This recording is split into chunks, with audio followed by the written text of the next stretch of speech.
അപ്പൊ 10ന്റെ ചെറിയ ഐസ്ക്രീം ഇട്ടാ. ഇത് നമ്മൾ 2 മിനിറ്റുള്ള മത്സരം നടത്താൻ പോവാ. ഈ ഒരെണ്ണം എങ്ങനെ തിന്നെടുക്കാൻ പറ്റും എന്നുള്ളത്.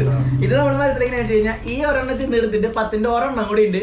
ഇത് പൊട്ടിയ ആൾക്ക് സമ്മാനമല്ല, ഇത് പൊട്ടിയ ആൾക്ക് നമ്മൾ സമ്മാനം കൊടുക്കാം. അപ്പൊ ടൈം സ്റ്റാർട്ട് ചെയ്യല്ലേ?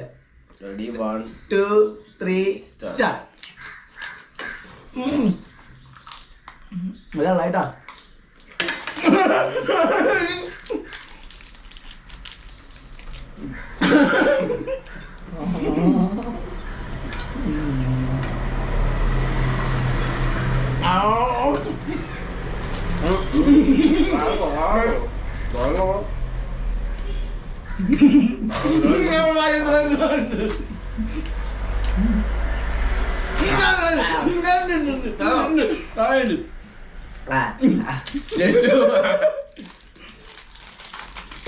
എനിക്കായിട്ട് പോയി ആള് ബെസ്റ്റ്